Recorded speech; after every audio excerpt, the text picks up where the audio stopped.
Hello மக்களே! நான் இன்னைக்கு எங்க இருக்கேன்னு பார்த்தீங்கன்னா, எங்க சொந்த ஊருக்கு வந்திருக்கேன் நாகர்கோவிலுக்கு. இப்போ நான் கரெக்ட்டா எங்க நிக்கிறேன்னு பார்த்தீங்கன்னா, எங்க வீட்டு மொட்டை மாடில நின்னுட்டுருக்கேன்.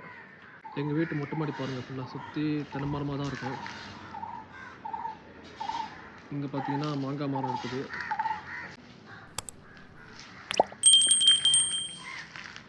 ஃபுல்லா அமைதியா பச்சை பசேல்னு இருக்கும். வாங்க அப்படியே நடந்து போய் எங்க வீட்டு பின்னாடி பார்க்கலாம். வீட்டு பின்னாடி பார்த்தீங்கன்னா, வாழை மரம் இருக்குது, மாங்காய் மரம் இருக்குது, முருங்கை மரம் இருக்குது, பலாப்பழ மரம் நிக்குது. சரி நான் கீழ போயிட்டு உங்களுக்கு கிட்ட போய் காட்டுறேன் பாருங்க.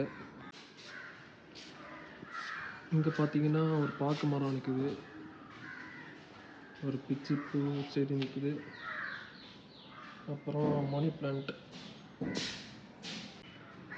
இது செம்பருத்தி பூ. இது வச்சு 2 வருஷம் ஆகுது. 2 வருஷம் மேலே தான் இருக்கும்னு நினைக்கிறேன். எத்தனை பூ இருக்கு? 1, 2, 3, 4, 5, 6 பூ இருக்குது.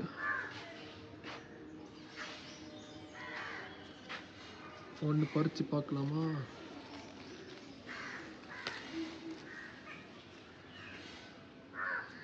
செம்பருத்தி பூ. இதுக்கு இன்னொரு பேர் இருக்கு, ஹைபிஸ்கஸ். சூப்பராக இருக்குல்ல பூ. இங்கே பார்த்தீங்கன்னா ஒரு பலாப்பழ மரம் இருக்குது. இது வச்சு 2 வருஷம் ஆகுது. அடுத்ததாக பார்த்தீங்கன்னா இங்கே ஒரு முருங்கை மரம், வாழை மரம், இங்கே ஒரு பலாப்பழம் மரம். இந்த வாழை மரத்தில் பார்த்தீங்கன்னா மொத்தமாக 2 டைம் தான் வாழை கொலை காய்ச்சிருக்கு. இங்கே பார்த்தீங்கன்னா ஒரு தென்னை மரம் நிற்குது, சின்னது. இங்கே நிற்குது, அங்கே நிற்குது.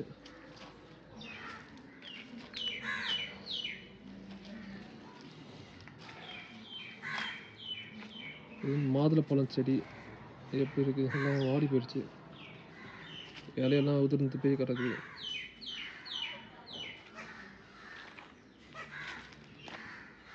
பெரிய மாங்காய் மரம் நிற்குது. எவ்வளோ பெருசாக இருக்கு பாருங்க. இந்த வீடியோ பிடிச்சிருந்தா மறக்காம லைக் பண்ணுங்கள், உங்கள் ஃப்ரெண்ட்ஸ்க்கு அந்த வீடியோ ஷேர் பண்ணுங்கள். தேங்க்யூ ஃபார் வாட்சிங்.